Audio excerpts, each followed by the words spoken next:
because now you've heard the presentations earlier too. So keep that in mind, and I also want you to keep in mind that cost and reimbursement and the practice of medicine is outside of our regulatory purview.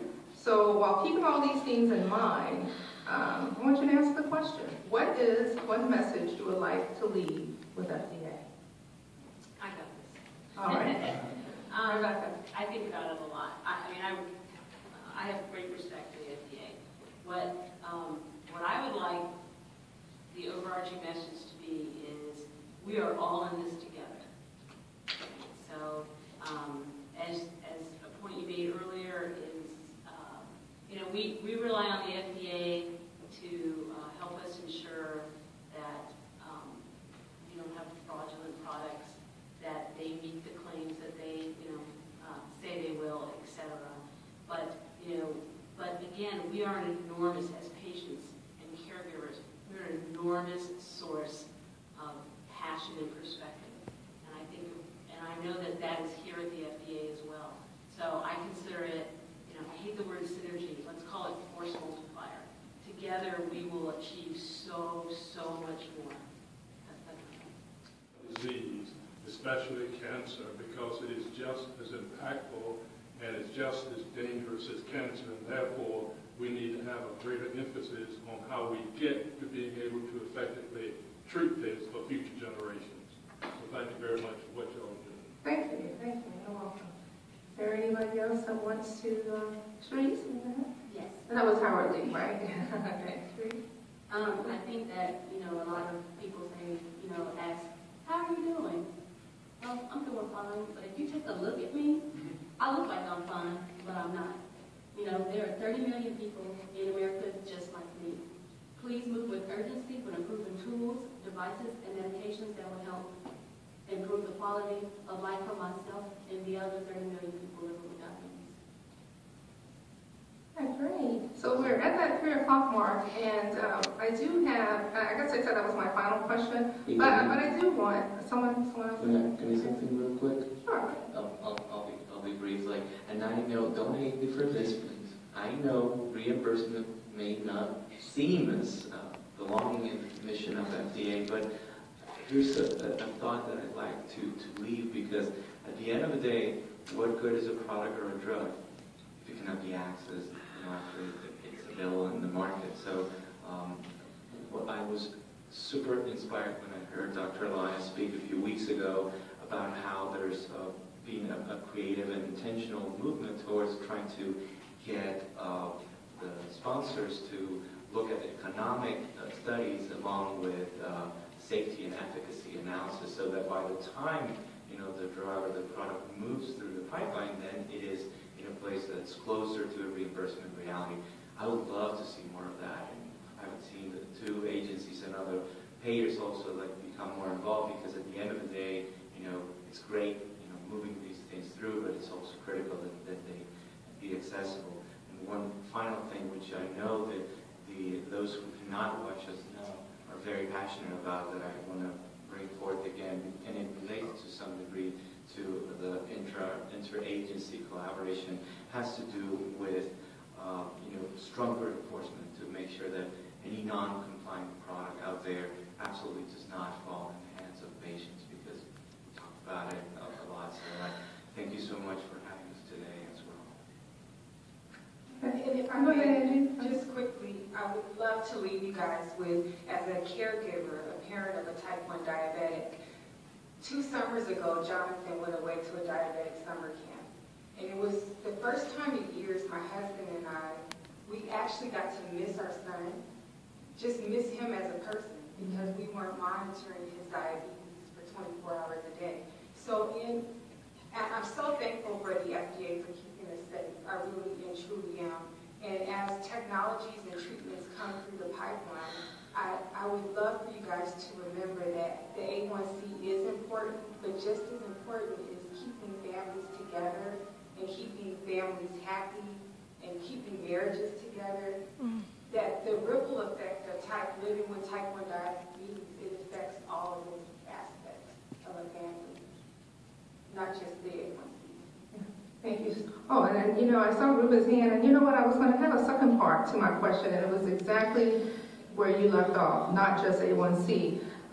Because I think I want this question is aimed at raising the consciousness of the medical reviewers. And Ruben, you can still ask your question, but I wanted to tag on to that. You know, in what ways do managing, or what are your thoughts on A1C? But I think we just have to be very creative and working together as patients and also organizations to try to make that happen. All right, thank you. And as you know, the FDA, and as Dr. Bull had mentioned in her presentation, we are looking at that, and that's something where we're mandated to look into that. So we're in the implementation phase now. I think is coming up with the DAGIA 607. So I'm looking forward to see what's produced from that. And yes, I myself have not, but I shortly after being diagnosed, tried it, which I think is something that everybody with type 1 diabetes should do to help advance the science and the understanding of the condition.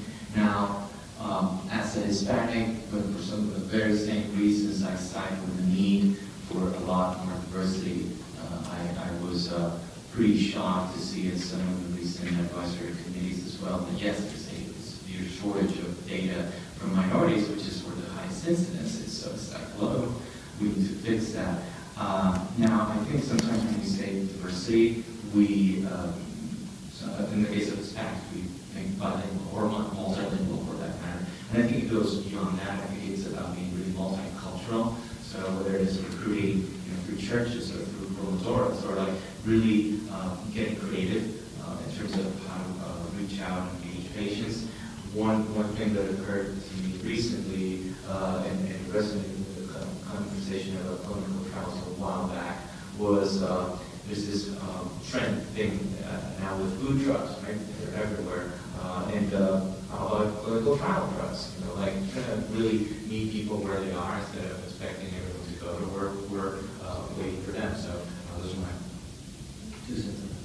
Okay, I actually have participated in multiple studies and trials, and I have to say I do it because I feel it's a duty to do it.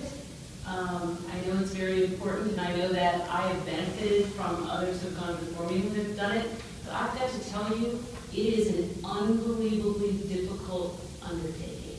It is egregiously burdensome in terms of time, effort, and I understand, because I work for a law firm, I understand why these things get very, very complicated.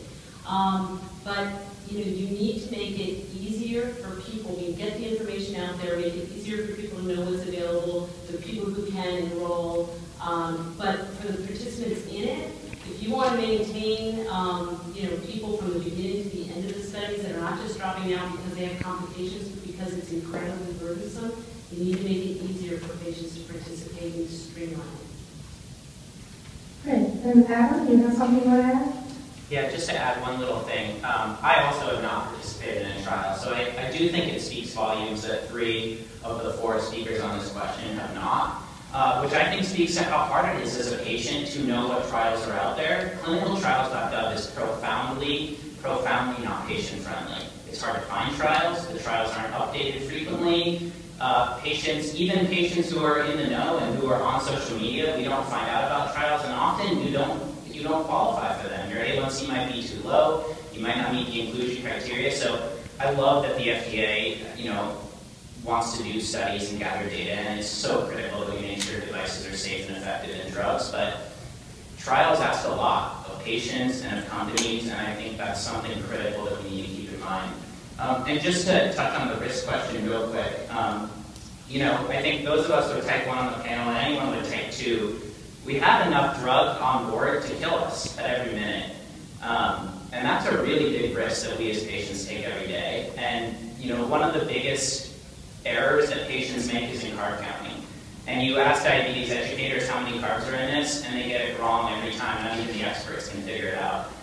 So I think, appreciating the risks that patients take every day, just because we're on insulin therapy, is really important. I just want to make a comment. The reason I'm here today talking to you about my experience is because I was lucky enough to stumble into a clinical trial. I talked to a doctor who told me I wasn't eligible for him, A week later, I get a call from another doctor saying, hey, would you be interested in participating in my trial? You know, there has to be a better way of finding out what's out there. So, kudos to everyone here who's voicing that concern. Okay, you've got Alan? I'll just make one quick point. Somebody like me who takes so many medications usually screen out of them. So I think it would be really helpful to have clinical trial designed for the actual patient population. I'm not the only one with diabetes that have complications and have multiple comorbidities, but so many of the trials screen people like me out. And you probably hear later in the rapid fire session with the FDA, Giacomo can speak to that because she has more information on that in the next one. Well, I'm so disappointed because I got a note here that, you guys that are joining us by live stream, you get to see this, but we're not going to be able to archive because all the FDA meeting streams are down. So I don't know how we'll get you guys to do this again if people aren't watching this live. I'm not going to have a capability of seeing this great gathering. So I hope they get back up soon, but I just wanted to mention that, and we did try to contact people that have registered via CVET.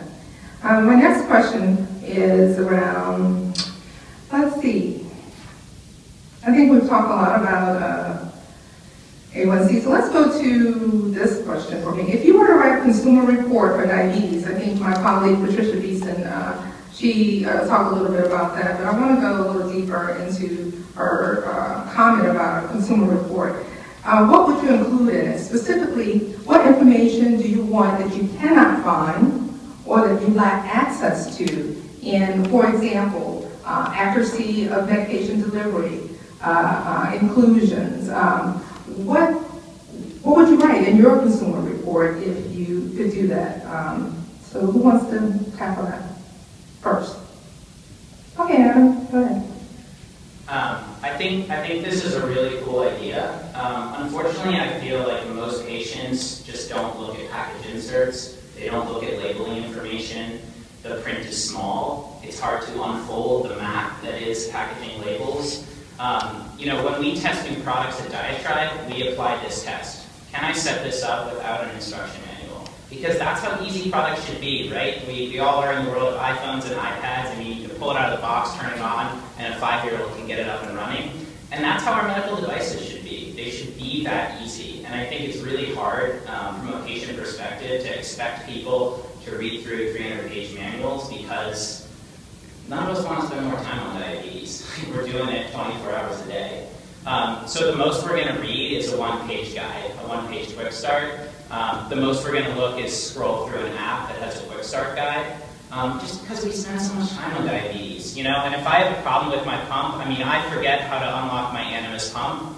I Google unlock Animas pump, I get to the Animas page, I find the 2 buttons I have to press, which I always forget, and that's what I do. So when I have problems, I don't go to the instruction manual, which is buried in pages, I just Google the problem. So this is Brian. So in terms of a patient, it's often difficult to know how to select from different products. So if you go out and you look at all the different meters, there's no way for us as a patient to know how to compare which are the best meters, which give errors when you use them, which are more accurate, which are more convenient. We need information as a consumer in order to be able to select between these different products. And I'm not saying that this has to be a consumer reports lineup, but we have to be able to differentiate between the products. And the information we have doesn't help. Great. Okay, and my final question is, what is the one message you would like to leave with the FDA? I want you to take a moment to answer because now you've heard the presentations earlier today. We've told you a little bit about what we do, what we can and cannot do. So keep that in mind, and I also want you to keep in mind that cost and reimbursement and the practice of medicine is outside of our regulatory purview. So while keeping all these things in mind, I want you to answer the question. What is one message you would like to leave with FDA? I got this. All right. I think about it a lot. I have great respect for the FDA. What I would like the overarching message to be is we are all in this together. And so, as a point you made earlier is, we rely on the FDA to help us ensure that we don't have fraudulent products, that they meet the claims that they, say they will, etc. But again, we are an enormous, as patients and caregivers, we're an enormous source of passion and perspective. And I know that is here at the FDA as well. So I consider it, I hate the word synergy, let's call it force multiplier. Together we will achieve so much more.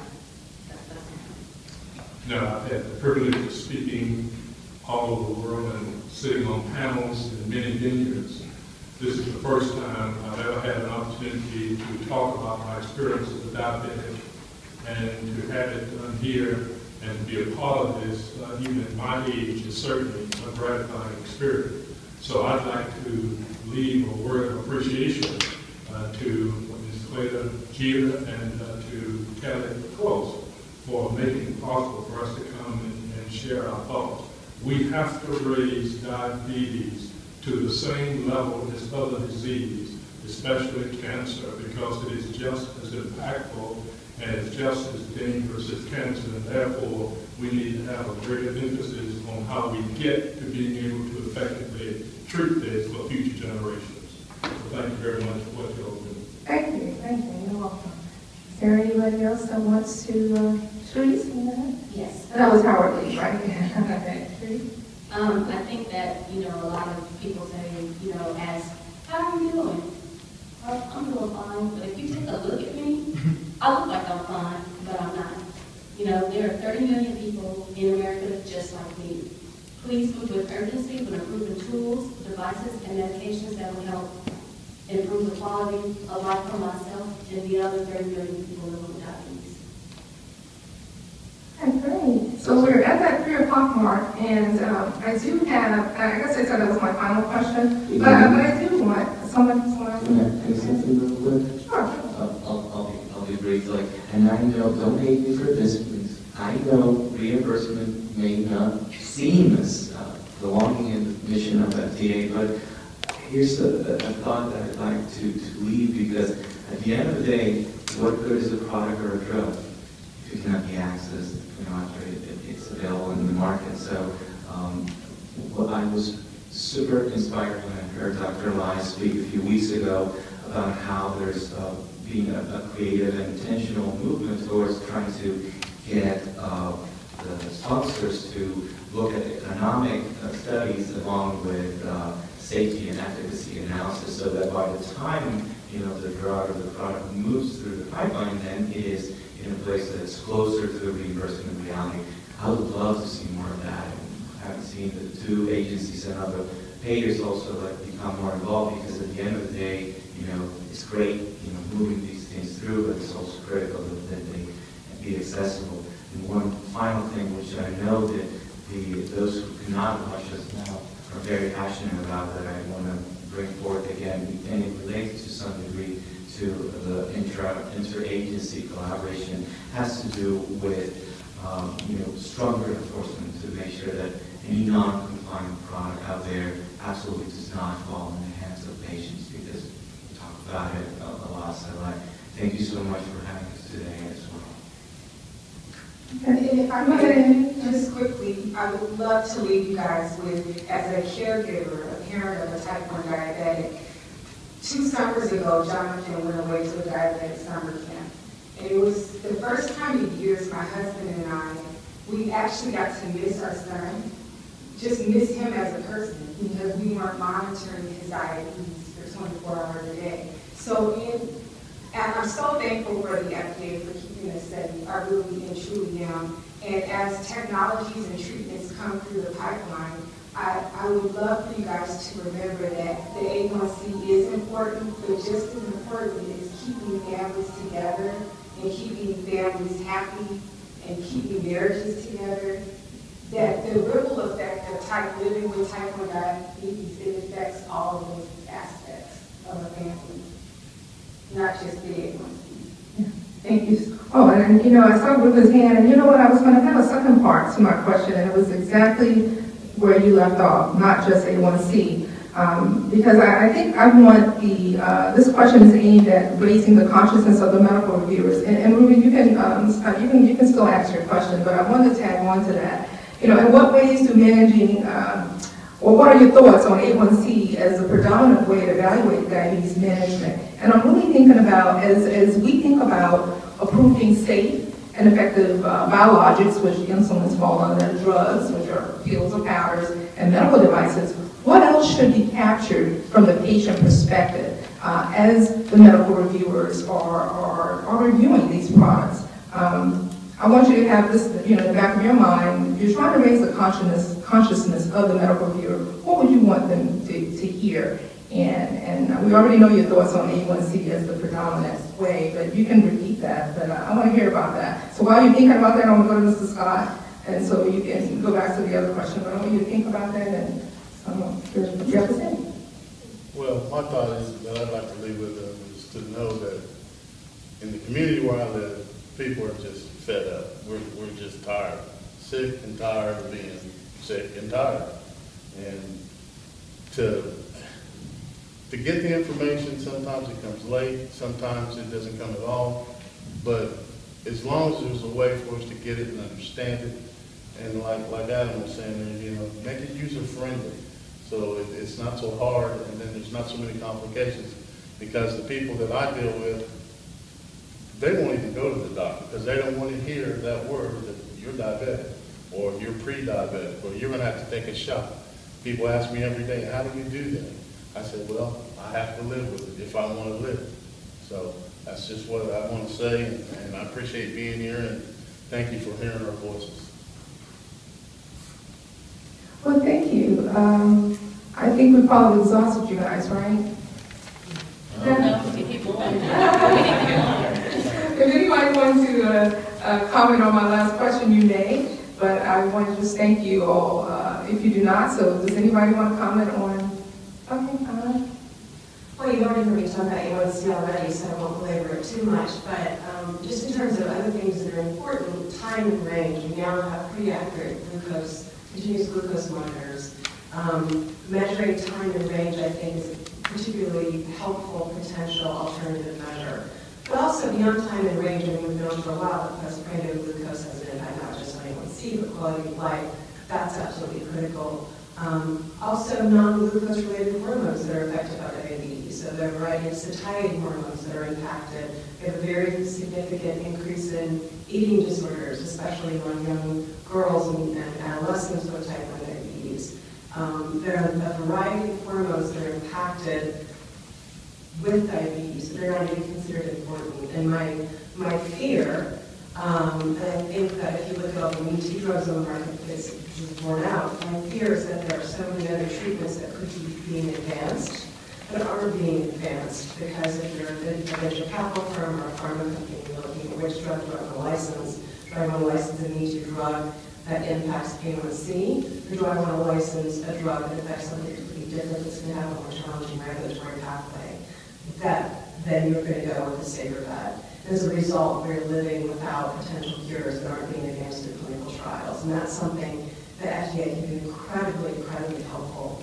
And then finally, in terms of the final comments, we are your allies and assets. I mean, I'm a DC person. I understand what an ugly environment we all live in. And we as patients want to support you in your desire to innovate, to drive forward, and to be our advocates with companies and device makers. So please reach out to us and contact us. I live in Depot Circle. You can come up anytime. I mean, there are lots more behind me who'd be happy to join, but we're your asset, and let us be that asset. Well, thank you, Anna. And I think we have one more. Yeah? Are we done? I think that's a great way to wrap up this panel session, because I want to take away from my co-host, Kelly Close, who's going to come up, and she will be moderating the next session with the FDA. So I want to All right, let's go. And thank you to the folks out there who are helping us, I think, with the video. I think we're having a few technical problems, so people who can help tweet and help record things, that is awesome. So it's been really, really wonderful to hear so many patient views, and we thank the FDA so much for helping bring patient voice to the agency.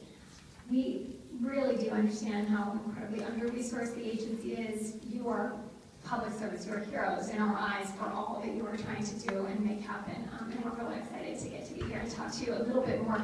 We're going to try to do a really quick, please just tell us your name again. We haven't met all of you. Just really quickly, your job title and what you like the most about your job and the biggest challenge. And we're going to try to do these in 60 seconds each, 30 to 60 seconds. Thank you, Dr. Elias, for starting us off. My name is Courtney Elias. I'm the director of the Division of Chemistry and Toxicology Devices. We regulate the diagnostic devices for diabetes.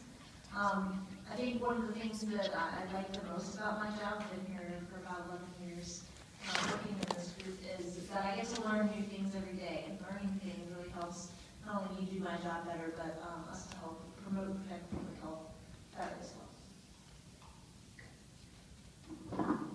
Hi, my name is Naomi Lowy, and I'm currently a medical officer with Professional Affairs and Stakeholder Engagement. I've worked in the division of metabolism and endocrinology practice for 7 years. My favorite part of working here is working with an intelligent, thoughtful, and very creative team of physicians and scientists who all love being here and love the mission here at FDA. I would say the most challenging part about working here is the lack of a magic wand for treating diabetes. We all want that magic wand, and will make us happier than a company finding that and bringing it to us. And we want to approve drugs that are safe and effective. Thank you. My name is Cece Beck, and I'm the chief for the Diabetes Diagnostic Devices Group. And I've been at FDA for 6 years, but working with the Diabetes Group for 4 years. And my favorite part about working with the Diabetes Group is that I get to work with patients and patient advocacy groups and academics and companies to really try to work together to come up with solutions to help manage diabetes. I'm Patricia Houston. I'm a medical officer in CDRH, Office of Device Evaluation. What I like the most about my job is to see new technology and to help companies and investigators problem solve to, sometimes take something that wasn't going to be successful and make it successful and help them move ahead. What I find surprising to do is that it's hard to get balance a lot of time. What companies are willing to do, what patients want to do. There's a fair amount of political pressure. And to have all those balls in the air and try to make a balance sometimes doesn't always come out in the way that you would hope to come out.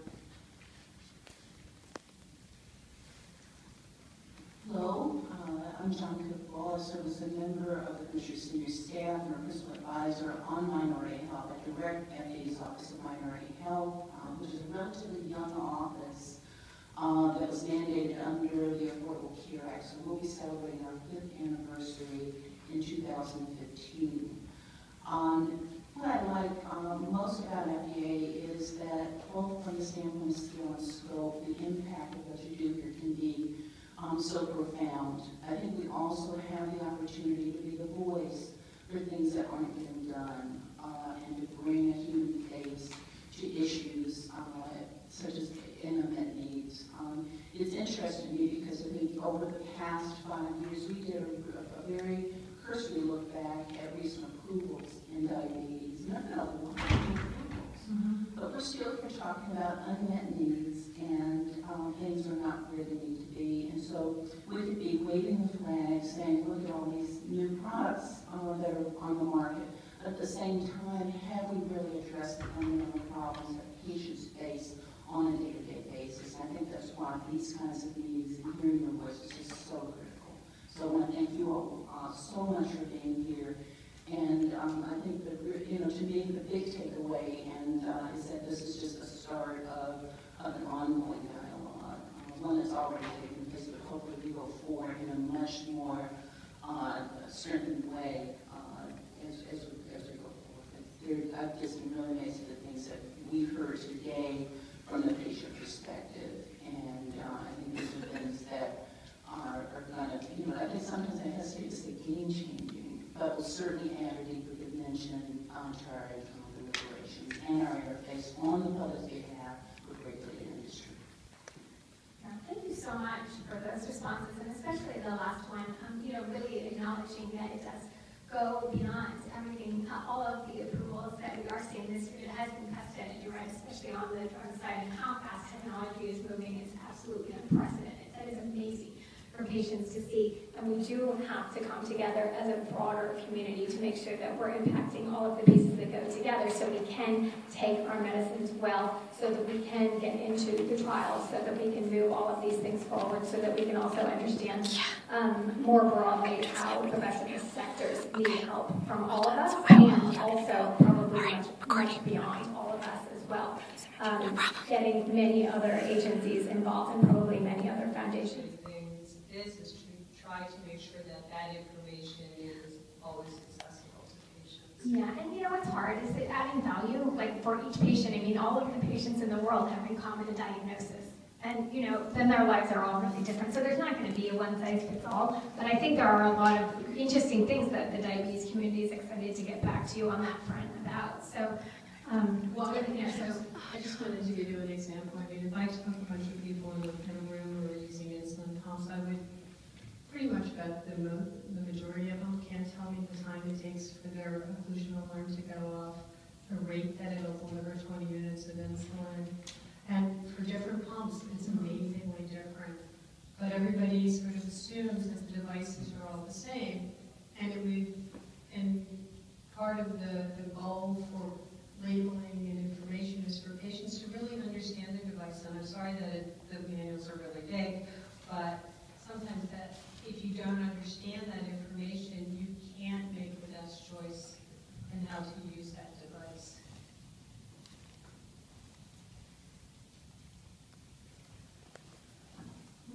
Well, I think it is always important to have these kind of, I call it independent dialogues with the end users.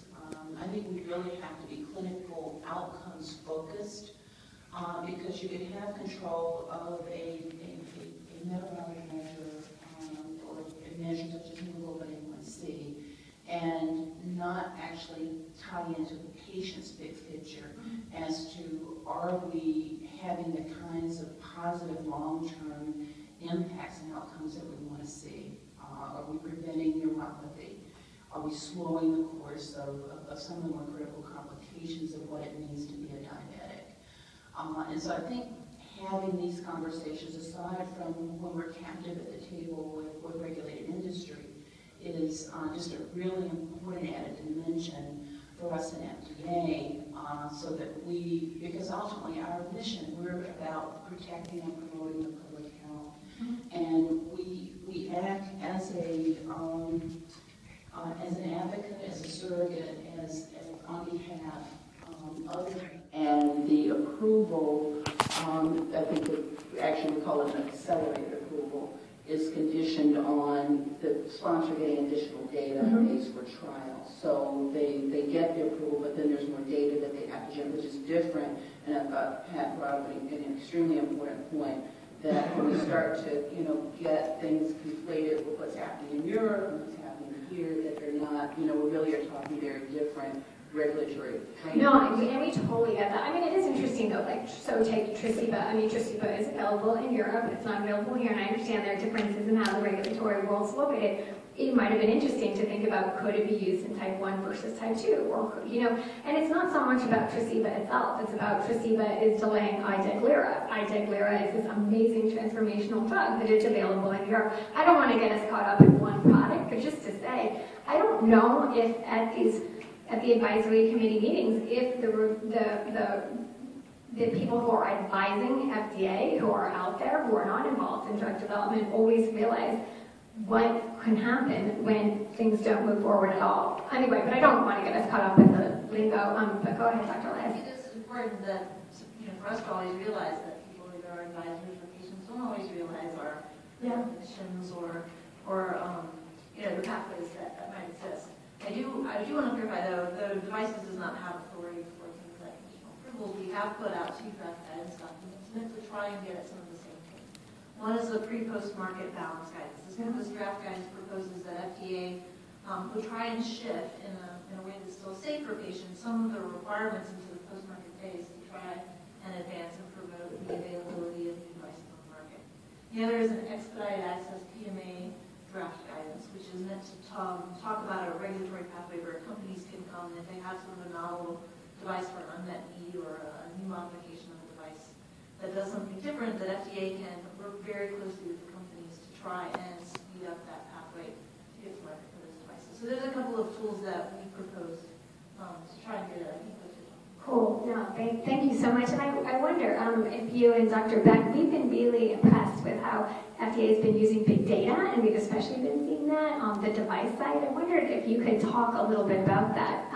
You've worked with the T1D exchange to better understand the prevalence of hypoglycemia. I think, you've worked with Medtronic and CareLink database to examine how people are using devices in the real world. And I know as patients, we often feel like the randomized controlled trials, I've been in a lot of trials, you feel a lot of love, and it's not really like the real world necessarily, but as you can look at big data, what is happening in the real world, can you talk about those benefits?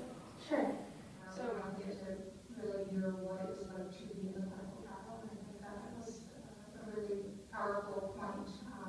Number one, hearing that it's difficult to define some of these clinical trials is frustrating to hear, because we do need everyone's participation in these trials, everyone counts.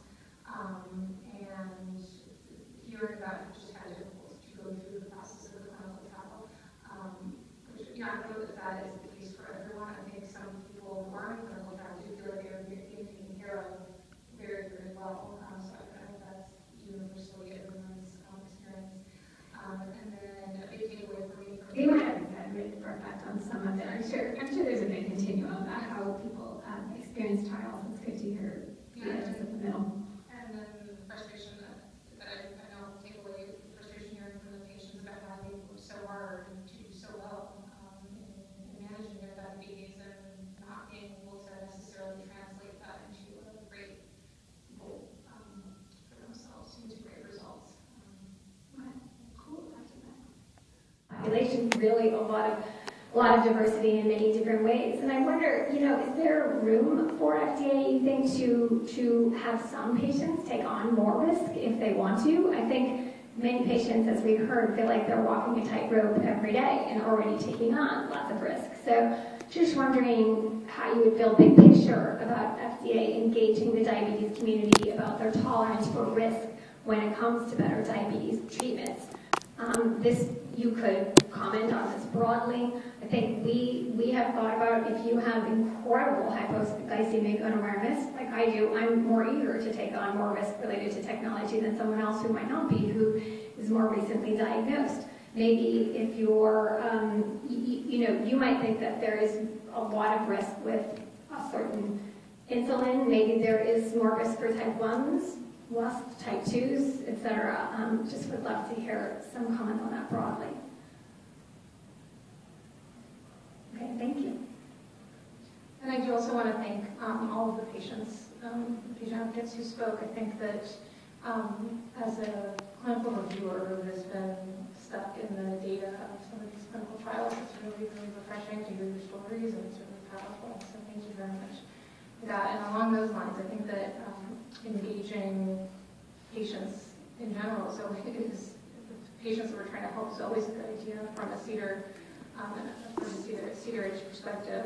We're always looking for new ways to enhance that communication, and one of those ways can be to understand what is your talk with patient tolerance for risk. So I think that's something that the division CDR would completely be open to understanding.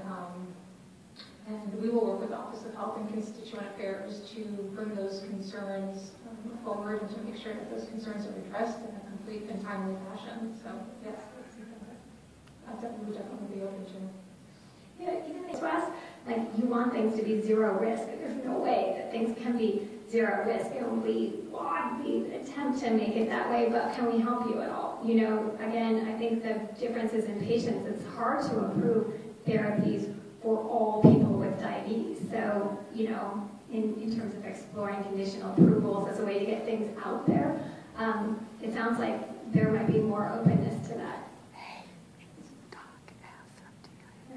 John, do you have a comment? So I just want to clarify, conditional approval doesn't mean that it goes on the market and can come back off. Conditional approval means that if they meet certain requirements, like, we think you pretty much have everything answered, and we can approve it on the condition that you can answer this one last thing. It is not like the European version where they can put something on the market and for 1, 2, 3 years, and then if it's not coming out the way that they like it, they'll just take it back off the market. We don't have a regulatory path. Okay, so yeah, so I guess and I might not have all the lingo right, but we think about it, so it might not be approvable, quote unquote, but just the idea of, it might be approved for certain segments of patients, or it might be, it's just kind of, we feel like it's a really hard job to have to do things like one size fits all for all type 2 patients or all type 1 patients. Maybe it could be patients, you could look at a segment of patients who has a lot of hypoglycemic awareness, or maybe it's people who have a lot of complications. I don't know. I'm just trying to, engage in a conversation last night. And again, this was just the result. This is just two of the open-ended questions. But one of the things that really hit home to me getting this, we're not at goal, and probably if we're the ones who are taking the surveys, if we're not even at goal and we have access to the surveys and online, et cetera, that's not a good thing at all. I think that if you look at the complications that people are enduring, especially depression, this is also something we absolutely need and can address. I think if you also just think about the serious negative impact on many daily activities, and we heard a lot about that today, and I like it that we've been able to bring those patient voices to you so that you know what makes it harder to be successful in managing our diabetes. We all know that as drugs and devices become easier for us to adhere to as patients, this will have a big impact on public spending. And this is a massive societal problem, of course, that we all need to address so that we can get more of this funds away from treating people with very serious complications and more toward prevention of complications and prevention of diabetes. Courtney, you did hear a lot about people thinking about A1C not being the only measure. I was wondering if you could talk a little bit about that, because your area has so taken the lead. Getting this as part of the guidance, and the artificial pancreas was so amazing for so many patients to see, and I was wondering if you could talk about that a little more broadly and how that could be more universal at FDA. Sure. The artificial pancreas guidance articulates that companies or device developers should talk to FDA about what endpoints they propose that make sense for the device they're making. Devices are made for different purposes, and there may be endpoints that make more sense in one case and less sense in another case, and that is not really a one-size-fits-all study design or endpoint for all diabetes products. And so that really articulates the way we think about a lot of device studies and the way that we talk to companies about things. And so we really want to communicate that we are open to hearing, what is this device supposed to do? What patients do you think will benefit? Because at the end of the day, the decision that we're making when we're assessing a new device to be put on the market is, do the benefits of that device outweigh the risks? And there are a lot of different types of benefits that patients can see from the device, and lowering of A1C is not the only one. And the point that Adam made, that you may have somebody who's actually in an unsafe situation. In managing their diabetes and not being able to necessarily translate that into a great goal for themselves, into great results. Okay, cool. After that. Sure. So one of the things that I find to be a challenge is actually what I find to be one of my favorite things, which is really balancing patient needs with the regulatory framework and sort of some of the technological limitations that are out there. But like Courtney said, that's actually also part of the most exciting part, which is trying to come up with innovative ways to work together to ensure that everyone's needs are met. One of the things that I learned today that was really, I think, powerful to me was the labeling. So that is the way that we are able to communicate with the patients. So we do a review of a device, and we look at the benefits and risks, and then we try to get that conveyed to patients through that labeling. So I think you've given me a challenge, which is to go home and try to think of other innovative ways to get that information to users in a way that they're actually going to use it. So some of that is our regulation. We do have to have certain elements in the labeling, and that's the regulation, but I think there might be some other creative ways we can get that information. Thank you. Challenging, and like I said before, it gives an opportunity to help get things to the market that patients can really use and benefit from. I think one of the biggest challenges is what Courtney alluded to, is that the confidentiality goes one way, and then the companies go out and say the FDA didn't do this, the FDA didn't review that. The patient groups get upset with us. We can't say, well, the company actually didn't collect the data correctly, they didn't code it correctly. So on our side, we can't, unless it goes to an advisory committee or a panel meeting, and a lot of the devices don't, we can't really give you the reasons why we decided not to do something, because there is confidentiality. And we totally get it that there's confidentiality.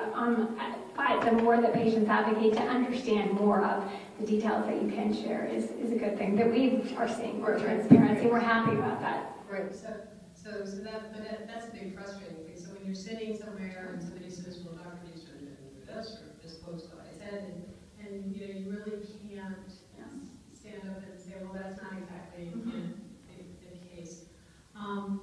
And the other frustrating thing coming from drugs is that drugs has really good labeling. And if you want to find information on a drug, you can go on the internet and you can find anything you want to know about, what's in that labeling for the drug. And you can do the same for a PMA device, a Class 3 device that gets approved. The labeling rules are quite different from 510K, the other devices that don't require a PMA. And this sort of goes back to, like, if you were a consumer report side. So for these 510K devices, what is the information if you wanted to go shopping? If you would want to, like, if you had like a little chart or graph or whatever that had to be filled in by the companies, what information do you want them to have to make available to you before you even choose to buy something, so you can have an informed decision? Because one of my frustrating things is to try to make sure that information is always accessible to patients. Yeah, and what's hard is that adding value, like for each patient, all of the patients in the world have a common diagnosis. And, then their lives are all really different. So there's not going to be a one-size-fits-all. But I think there are a lot of interesting things that the diabetes community is excited to get back to on that front about. So, I just wanted to give you an example. If I took a bunch of people in the room who are using insulin pumps, I would pretty much bet the majority of them can't tell me the time it takes for their occlusion alarm to go off, the rate that it'll deliver 20 units of insulin. And for different pumps, it's amazingly different. But everybody sort of assumes that the devices are all the same. And part of the goal for labeling and information is for patients to really understand their device. And I'm sorry that the manuals are really big, but sometimes that if you don't understand that information, you can't make the best choice in how to use that device.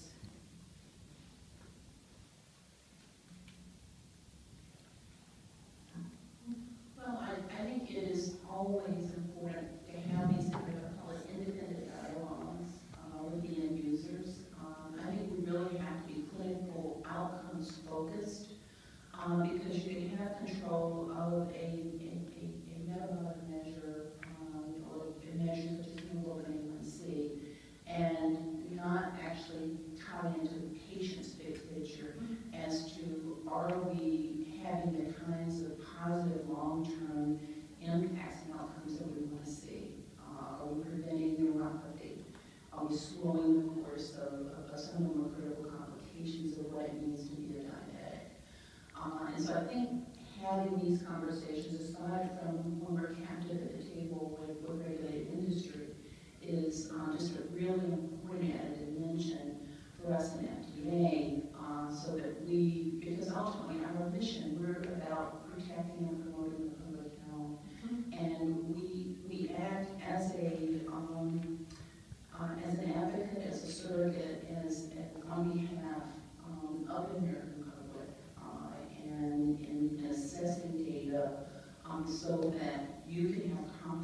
part of FDA is about control of diabetes, not cure.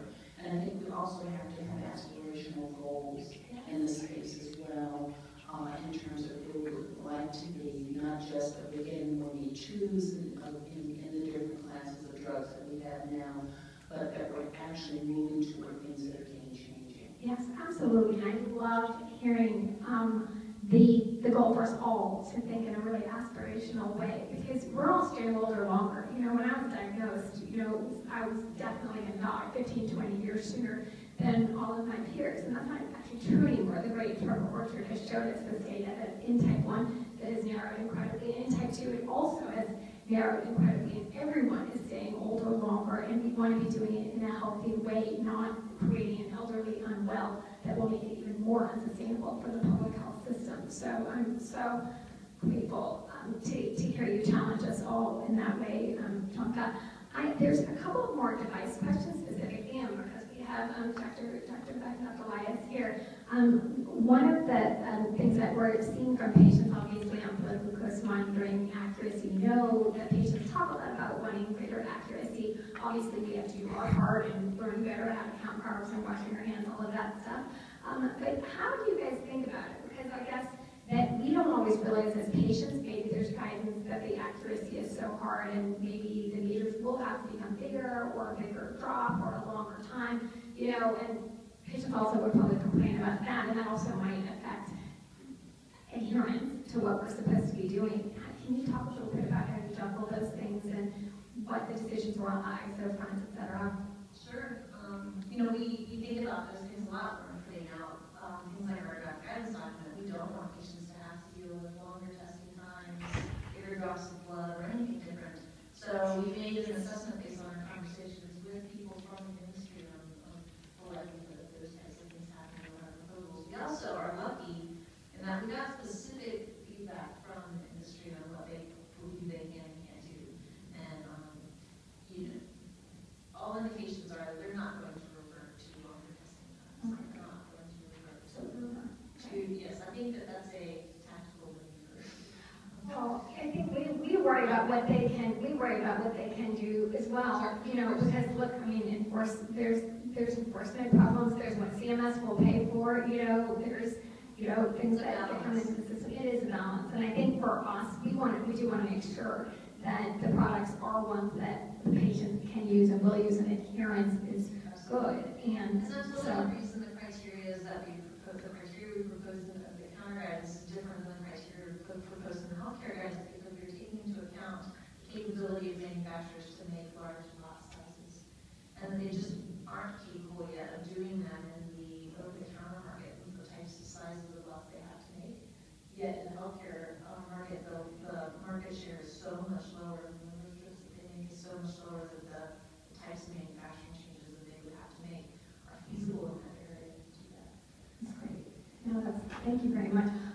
I think it's been an amazing year to see how patients have been able to, patient advocacy groups and the ADA and the JDRF and the Policy Charitable Trust, there have been many more patient groups coming to give their opinions, and we're really gratified that you have listened. You know, it's amazing to sit in mid-August to hear, you know, Dr. John Jenkins of the Office of New Drugs to say it may be time to revisit the basis of cardiovascular studies for diabetes drugs. And, you know, things change. You get new information and all of that. So we're very happy to see some of these things potentially looking to change.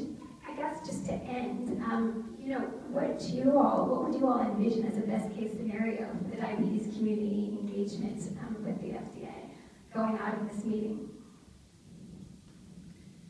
What I've experienced over the past year and a half or so, we've really been engaging more in our group with the patient community, is an amazement in the amount that we can help each other. So, you know, there are certain initiatives that we want that maybe patients also want, that industry may be hesitant to do, but they want to please their patient population. So working together, we can actually get you know, things moved forward, and that's been very gratifying. So I would like to continue to try and make sure that we communicate so that patients and FDA are on the same page as possible, so we can work together to move policy forward instead of working against each other. I think that having periodic meetings such as these, just general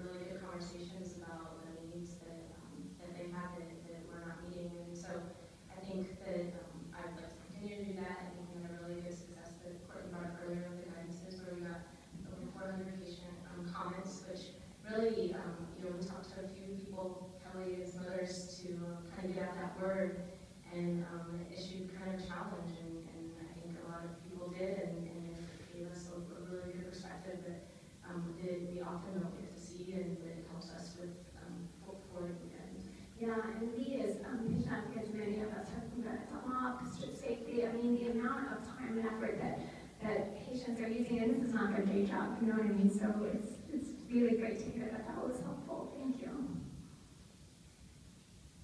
So I'm in a fortunate position where I'm actually honored to be able to see patients at Walter Reed once a week. So I take care of diabetic patients pretty regularly. I have diabetes nurse educators that I work with.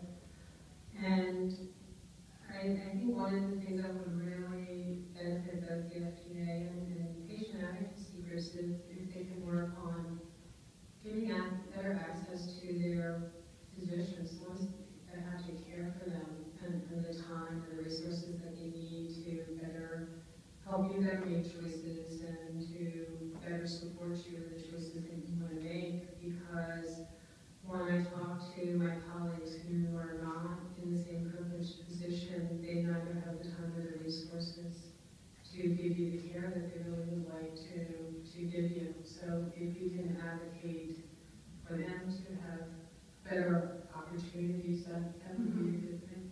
We would love to be able to do that. We're really so aware that so many of our doctors and nurses it is labor of love, and the fact that they aren't given more time to spend with us or to help us think about the analytics is a major problem that advocates really do want to help with.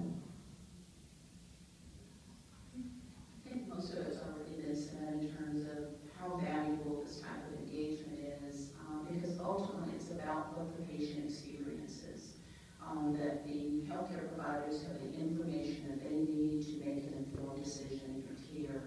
I think we also know that we're not there yet in terms of optimal treatment of diabetes. I think if there's anything I'm taking from this session is just how many gaps there are, how challenging it is on a day-to-day basis, hour-by-hour basis, to be a diabetic, and the burden that a diabetic lives with. I have family members that are diabetics. I'm well aware of many of the day-to-day challenges, the meal-to-meal challenges, the activity challenges that are part of living with diabetes. And I think to the extent that the work that we do here at FDA and therapeutics, that we can know where things are not optimum.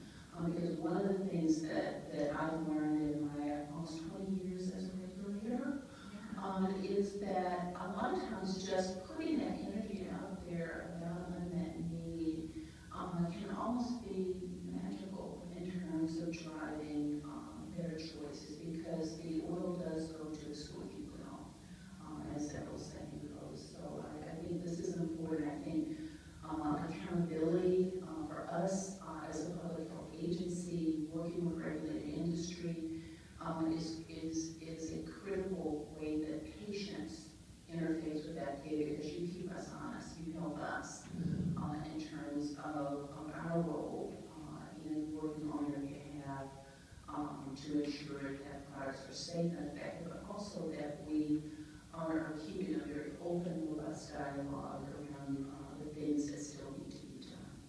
Well, to all of the doctors, thank you so incredibly much for getting the voice of patients in multiple parts of the regulatory process. What we would like to do now, we got a bonus extra 20 minutes or so. We're going to bring patients back up to hear what their one piece of advice would be, or their closing comments to FDA. Is that communities that are small, a lot of them are unaware or uninformed. So my biggest thing is to let them know that there is a voice, and that if you do have something to say, that it will be heard and will be addressed. Because like I said before, I'm just really sick and tired of just the whole situation about being diabetes, because you don't know from one day to the next. If this drug works for me, will it work for the next person? And then I have a lot of other drugs that I take. What kind of complications and what will it do to me if I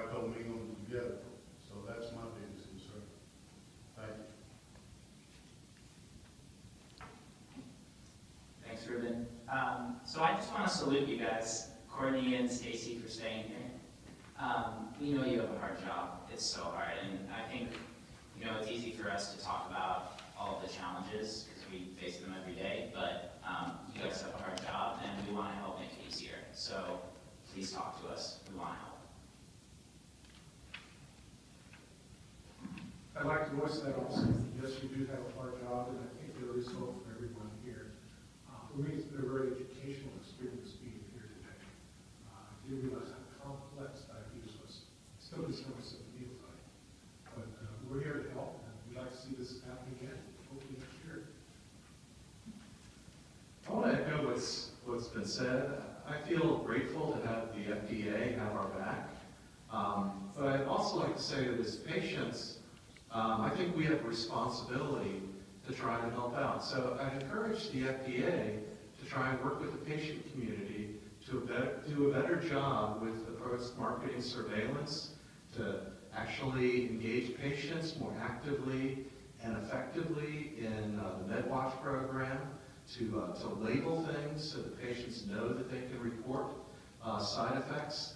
And maybe there's an opportunity for patients to help provide information on the actual effectiveness of drugs and treatments out in the wild.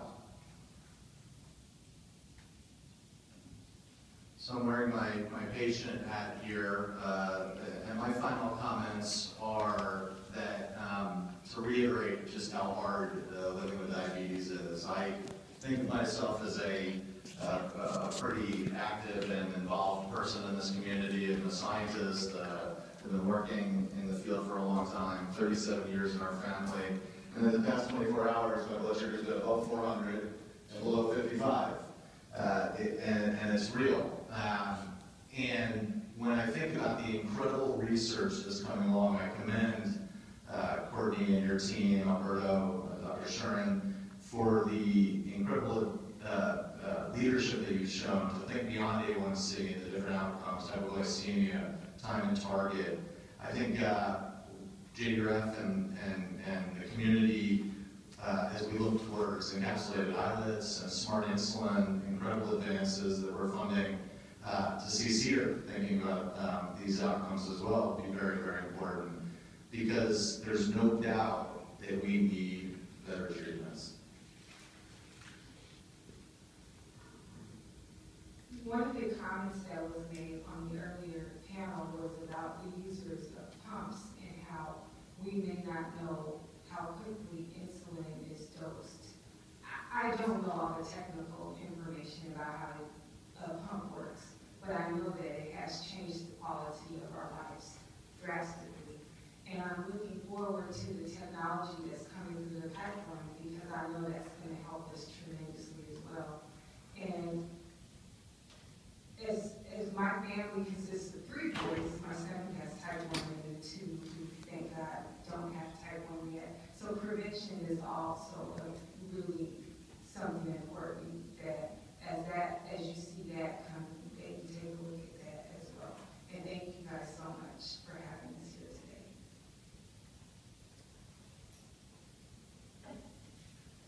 Well, to reiterate some of my previous points, I mean, several of us have talked about the critical importance of getting away from somewhat myopic focus on hemoglobin A1C is the be-all end-all measure. I won't belabor that, but I would like to encourage FDA to consider the complexity of this disease. It's time and range, it's glucose control, but it's also the multi-hormonal impact that happens with diabetes.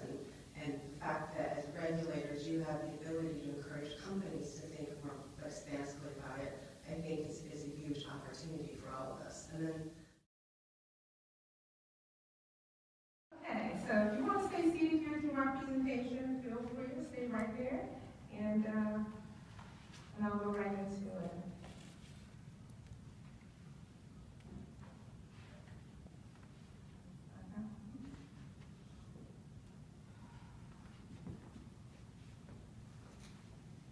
Stakeholder engagement. The Office of Health and Constituent Affairs. This is the office in which I work out of, and I'm the director of the Cardiovascular Endocrine Liaison Program in that office. And of course, you know my name is Dr. Lean Clayton Jeter. So So what I wanted to do today is kind of go back over some of the things you've heard and kind of re-emphasize some things about the FDA. And this is, I want you to look at the common misconception. FDA does not develop drugs. FDA does not test drugs in clinical trials. FDA does not regulate the practice of medicine. So I want to make sure that we heard that loud and clearly today, and we're all on the same page. The next couple of slides, the slides will be available in CVIT, so I'm not going to go through these slides, but I thought it was important to put things in like how patients gain drug access, how patients gain access to devices, and we can look at that later. But what's more important for me to talk about is the FDA patient participation milestones. My office, the Office of Health and Constituent Affairs, was actually, came about in the 80s, in 1988, as a matter of fact, as a response to the outcry HIV/AIDS epidemic. And so then after that, we added other programs to our office. So we started basically as an office of special health issues. We underwent a name change as of last year. And so the office was established to work with patient advocates, focusing mostly on HIV/AIDS and the HIV/AIDS community. In 1990, the cancer patient advocates were recruited into the patient representative program, and the program then expanded to include patients and caregivers of serious and life-threatening diseases. In 1991, the first patient representative served on an antiviral drugs advisory committee for HIV. In 1996, patient representatives received voting privileges as members of FDA advisory committees and cast votes on therapies related to cancer. And I know that all isn't equal in the Center for Devices as far as voting, but we do have a presence there as well. In 2001, the FDA expands the role of patient representatives to serve as consultants to medical product review divisions to gain the patient's view early in the medical product development process and provide patient advocates an opportunity to take part in FDA's decision-making at meetings between FDA and product sponsors, which are also called developers. In 2011, FDA created the Patient Network. And also in 2011, the program that I now manage and direct, the Cardiovascular and Endocrine Liaison Program, was established. 2012, as part of the reauthorization of PDUFA 5 and FDA's Section 1137, came into effect. And through that section, which my office is responsible for, basically is incorporating the patient input into our decision-making in a more robust manner than what we're doing right now. And in 2013, for DAGE 1137, we have work groups that they're developing procedures for the implementation across the agency.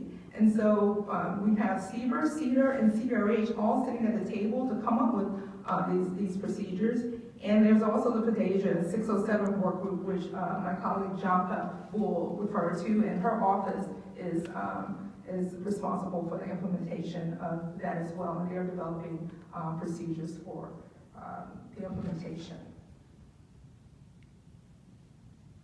The next slide talks about stakeholder engagement. And the picture down to the right is a picture of me engaging patient representatives at one of our annual patient rep meetings. And that's the role of the people in my office. We engage with patients, health professionals, patient advocacy organizations, health professional organizations, and now our role has expanded, and we include consumers, industry, tribal nations, and it's included in that as well. So my focus, though, is mostly on patients and health professionals. So if you look at the patient liaison program, which is in my office, you see that we have a patient network, a patient representative program that falls under that. And then we also have a health professional liaison program in our office. And you'll see that my program, I have it listed under both the patient and the health professional because those are my audiences. And so I'm kind of like an enigma. You can't put me in like one little box, but I work with both of those teams. And then you look at the bottom, we have legislation, public comment, or public meeting, and MedWatch program. The MedWatch program, which is an adverse event reporting program, and that's out of our office as well. I wanted to give a little history on the FDA Patient Network because that was established in 2011, and all of the conditions or other programs dealing with diseases fall under that program. Your HIV/AIDS, cancer, and your cardiovascular and endocrine liaison program does fall under that. And that's when we had our inaugural live chat with Bennett Ledlock with Strip Safely, in reference to his query to my office, basically patients did not understand the guidance documents that were going out. So in my liaison role, I connected with the Center for Devices, and we had our first live chat, and it was posted on the patient network. And I want to say we did not have technical difficulties at that time, so that's kind of interesting. We found a different route this time, and we'll look at that. But it was a really highly attended live chat, and we look forward to doing more of those in the future. The FDA Patient Representative Program, as I stated in the previous slide, was in the early 1990s at its inception, and it has grown significantly to extend the representation of patients on a lot of advisory committees beyond the antiviral committee that we saw in its early inception. So, cardiovascular endocrine liaison program. This slide just gives you the purpose of the program, and basically it serve as a liaison between FDA and the cardiovascular endocrine health professional and patient communities. It encourages and supports active participation in forming FDA regulatory policies, advancing the safety and effectiveness of human medical products that treat diabetes, hypertension, heart disease, and obesity. It also promotes healthy dietary and nutritional practices. We can't forget that, because that's a part of all of these diseases and conditions that I have addressed above them. This is just a screenshot of the Patient Network webpage. I'm not going to spend a lot of time on this, but this is a webpage that was designed just for patients. It's for one-stop shopping where you can get everything you need within the FDA that really pertains to a patient. So as you can see, you can look at, we have a newsletter that goes out, you can get information on clinical trials, the patient representative program, and then all of the programs that we have as far as diseases like HIV/AIDS or conditions, HIV/AIDS and diabetes can be found through this page as well. This slide just shows the patient representative program. This is a picture, I think this was from last year, not the most recent patient representative workshop, where we actually train the patient representatives on what they can expect when they come to advisory committee meetings. So we spent about a day and a half doing that, and this just tells you what a patient representative is. I'm so honored to have two patient representatives who have joined us today, Anna McCollister-Slip and both Rebecca Killian, who is a part of the patient panel. They are SGEs, or special government employees, and they do bring their patient voice to AdCom meetings and to consultations as needed. And this slide here is basically, I put this slide in because I thought it was very important to show that the FDA doesn't just listen to the patient voice when we sponsor meetings. As you probably are familiar with the FDASIA, the FDA Safe and Innovation Act, we are holding patient-focused drug development meetings. And yes, FDA put out, the list of conditions or diseases for each year. We have the list out from 2014 to 2017 now. But I want you to know that in addition to that, the FDA is interested in non-FDA sponsored patient-focused drug development meetings. And I wanted to give an example of that. I wanted to give an example of a very successful meeting that I think it can be replicated in any disease or condition area, and that's basically the Parent Project Muscular Dystrophy meeting on Duchenne muscular dystrophy. So what happened, they held a meeting in December of 2013, and after that meeting, they took all the comments and information from this meeting, and they proposed a guidance to the FDA, to the Center for Drugs specifically. And so that has been turned in and submitted to the FDA, and the FDA actually is considering potentially adopting what's in that guidance. And I look at this as no different than any other organized patient advocacy function. And I think that this is a template that maybe other patient advocacy groups may want to follow. So I will have links to all this information on CVN as well after the meeting, so you can get more information there. Public comment and public meetings. How else can you get involved? And this is also tying back to stakeholder engagement and what we do and what you can do. And what I wanted to do was give you an example of something that's coming up on December 5th. Basically, we submitted a Federal Register notice to let the public know that we're holding a meeting, and this meeting actually is happening on December 5th, 2014. And I think my FDA colleagues alluded to this earlier, and so did Kelly Close. And so when we put out the Federal Register notice, you can go on and sign what we call a docket and place your comments there. And this is one of the preferred focus meeting. This is one of the preferred focus meeting topics out of the provided list of proposed 16 conditions. And so I think this is important for you to know what we do as far as trying to get information out, and that you can have input even if you can't be here physically. You always can comment on the open public docket. My next example is of a public workshop that's coming up on November 13th that we also mentioned earlier in an earlier session. And that public workshop will be on November 13th, and we'll talk about software used in diabetes management. And so, you know, this is open to patients, health professionals, industry, research, and basically we're looking to look at interoperability issues, and we want to hear about them. And I think this is a great way that we get information out, and that you can come in and you can give us information that will help us to do our jobs.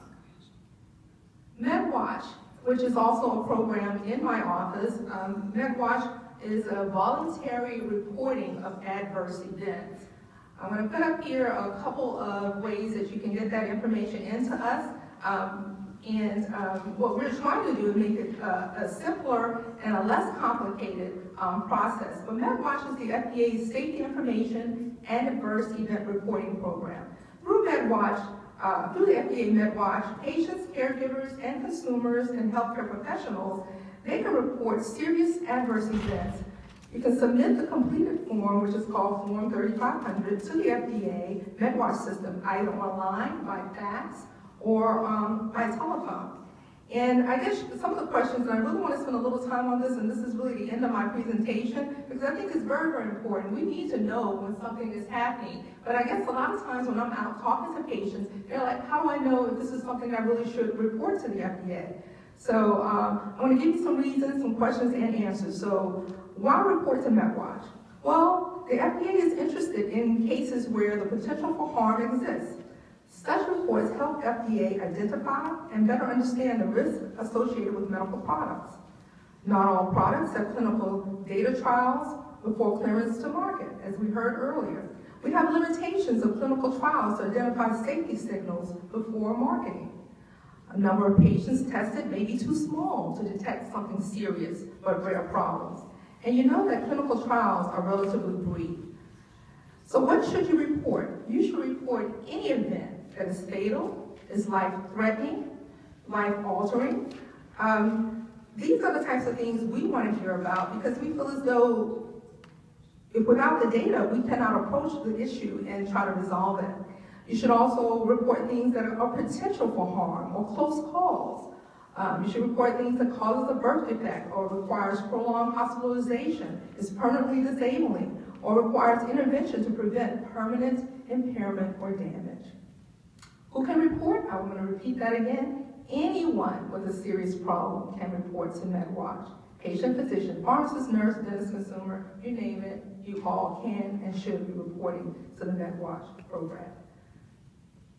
And what is my role, and what is the role of the Office of Health and Constituent Affairs?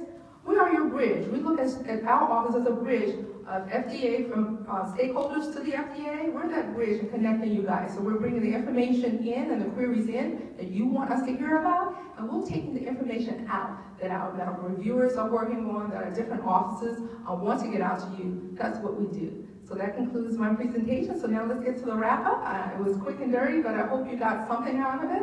And Kelly, want to join me? Absolutely.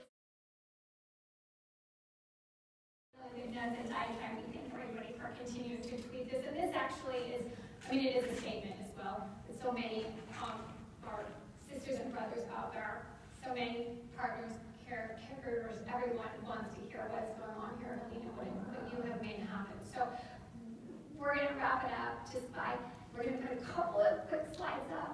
And just to say, this has been really a tremendous afternoon here in Maryland.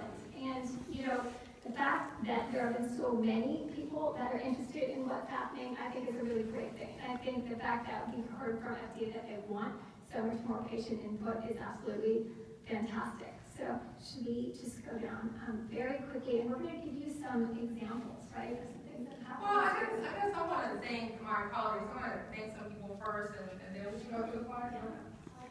Okay. So I want to thank so much to my colleagues at FDA and to so many patient advocates for participating today. I think we've gotten great perspective on the challenges patients face and how reviewers can keep those in mind as they think ambitiously about new drugs and devices. As for wrap-up and next steps, we're excited about where FDA can take this information, take this transformative pilot discussion. I'm going to hand it over to Kelly and Adam. I guess Kelly, you and I do the closing thoughts on our collective hopes and dreams for where we go from here. So I know Kelly has alluded to this. We've had a tremendous afternoon. We've shut down the streaming, but we are capping off a major year for patient advocacy. So I want to put up a couple slides, and Kelly, you want to speak to anything of this, or we go here? Self-explanatory, right? Yeah, these we're gonna flip through, but this has been amazing leadership by so many people. And Helene, to go back to that one for a second, okay? You know, the fact that Manny could not join the present discussion, and he had so many things to say about how insulin is a really dangerous drug and there needs to be more alternatives. That was amazing. Look at what you made happen there. Him talking to all of the reviewers. We loved that, and that would never have happened without you. And that is unprecedented at a review meeting at FDA. Let's go to the next one.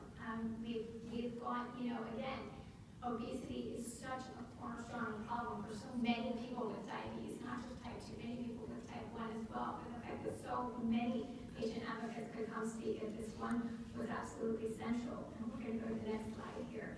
And we see today we have so incredibly much patient input, you know, is just, we don't know what to say. I do, just to say. It's been a very, very, very big deal for us to be able to, you know, be thankful to FDA and right, all of your colleagues for allowing so many voices. So what's the plan? We go to the next step. So well, I'm saying wow because of those slides and the things that we have accomplished.